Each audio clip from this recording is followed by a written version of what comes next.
Hello, আসসালামু আলাইকুম। আমি মাটি মিক্স করতে আইছি। আমার সাথে ফারিসও আছে সহযোগিতা করার লেগে। ছাই, চা পাতি ওগুলা দিয়া তারপরে আমি এখন গাছ রোপণের জন্য কিছু বোম্বাই মরিচের চারা বুনবো, বেগুনের চারা বুনবো, সীতাইসা বুনবো, আবার গোল গোল বেগুন বারান্দা বাগান করার জন্য আমি যা যা করি এগুলো হচ্ছে আমার পুঁই শাকের যে ডাঁটিগুলা আস্তে আস্তে ওগুলা আমি ওগুলারে একটা ইয়ের মধ্যে দিয়ে শুকাইছিলাম। আর এগুলাই মাটিটা করছি, ঘরে ছাই ছিল, ছাই আর হইছে চাপাতি, সামান্য কিছু মাটি আর বালি।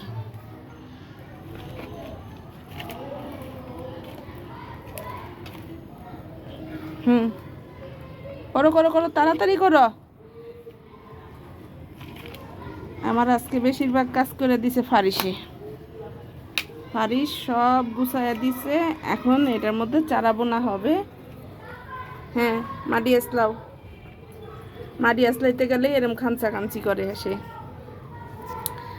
বারান্দায় আমার এই বছর আবার চারা দিয়ে ভরতে হইব শীত আসার আগে। সবাই আমার সাথে থাকেন, দোয়া করবেন বেশি বেশি, আমি যেন চারা টারা বুনটা সব ঠিক করতে পারি। আমি এখন একটা বোম্বাই মরিচের চারা এটার মধ্যে বালতি ডিব্বা যা থাকে আমি ওর মধ্যেই গাছ বুনা দিই। একদম সুস্থ দুইটা চারা আমি একসাথে দিব না, একটাই দিব। দুইটা চারা দিলে সুন্দর হয়, হইব না এমন কোনো কথা না। এটা তো ছোটো ডিব্বার মধ্যে আমি গত বছর দুইটা চারা বুনছি, সুন্দর হয়েছে। হইলে কি মরিচ একটাই হয়েছে না দুইটাই হয়েছে এটাই বুঝতে পারিনি, এজন্য একটাই বুনলাম।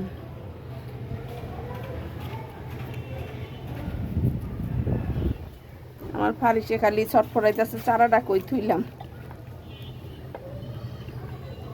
এখন বর্ষাকাল, বৃষ্টির পানি পড়বো, গাছটি সুন্দর হয়ে উঠবো, এই কারণে তাড়াতাড়ি করে চারা আবার এই করলাম। এটার মধ্যে একটা দিলাম, আবার এটার মধ্যে একটা দিব। আর আমি এদিকে বদনা টদনা যা আছে এগুলা কিনাই না রাখি, গাছে পানি দিতে গেলে বেশি কম হয়ে যায়, এজন্য বদনা দিয়ে আমি পানি দিই আস্তে আস্তে। সেম একইভাবে এটার মধ্যেও আমি এটা করে দিব। এই হাবি জাবি দিয়া লইলে নিচে পানিটা জমা থাকে না। অনেক আপুরা আছে বালতির মধ্যে দেয় বা যে কোনো কিছুর মধ্যে দিলে ডিব্বার মধ্যে ময়লা পানিটা আর কি বেরোইতে পারে না, এতে গাছ শ্বাস বন্ধ হয়ে যায়, বন্ধ হয়ে গেলে গাছটা মারা যায়।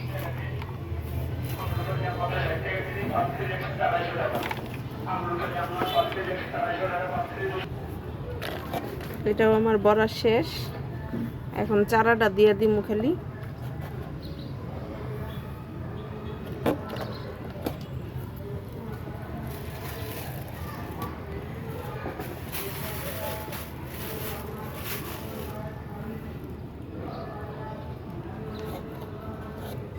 আমি এক হাতে মোবাইলটা ধরছি আর এক হাতে গাছটা বুনা দিলাম। সবাই দোয়া করবেন আমার গাছের জন্য। এখানে একটু শক্ত মাটি দিব যাতে কাইচিত হয়ে না পড়ে, পানি দিলে ওটা নিচের দিকে কাইত হয়ে যেতে পারে, এই কারণে ছোট চারা তো। ছাই বালি এগুলা দিলে গাছটা সুন্দর হয়, আর পানি দিলে এখন হিলবো না।